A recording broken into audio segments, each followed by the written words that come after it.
இப்போ இந்த முருங்கைக்கீரையை நான் ஒரு இதை பார்த்துக்கிட்டே இருங்க. இதில் இருக்க இந்த பழுப்பு கீரைகளெல்லாம் நம்ம எடுத்துடணுங்க. அதுக்கு பிறகு 2 பக்கமும் விரித்து முன் பக்கமும் இப்படி பார்க்கணும், பின் பக்கமும் பார்க்கணும். பார்த்துட்டு நம்ம அப்படி கையில் இந்த குச்சியாக தானேங்க இருக்குது, இதுக்கு தான் ஈர்க்குன்னு சொல்லுவாங்க. இந்த ஈர்க்கில் கூட நான் ஒரு சூப் போட்டிருக்கேன், ஒரு ஷார்ட்ஸ் இருக்குது, அதை வேணால் நீங்கள் பாருங்கள். ரொம்ப நிறைய பேர் நிறைய வீடியோ பார்க்காம இருக்கிறீங்க, அதெல்லாம் பாருங்கள், பழைய வீடியோலாம் பாருங்கள். இப்போ இதை பார்த்திங்கன்னா பிடிச்சிக்கிற விதம் வந்து நிறைய விதத்தில் இருக்குது. நான் ஒவ்வொரு விதத்தில் பிடிச்சி காட்டுறேன். இப்படி ஒவ்வொன்றும் பிடிச்சிக்கிட்டு அப்படி இழுக்கணும்.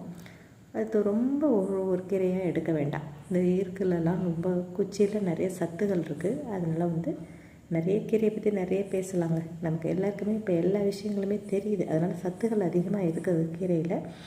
இதில் நிறைய அயன் இருக்குது. கண்ணுக்கு ரொம்ப நல்லது, முடிக்கு நல்லது, உடம்புக்கும் ரொம்ப நல்லது, ஸ்கின்னுக்கு, வயிறு ரொம்ப க்ளீனாக இருக்கும். பொதுவாக கீரை வந்து நார் சத்து இருக்கிறதால நமக்கு மோஷன் ட்ரபிள் இல்லாமல் இருக்கும்.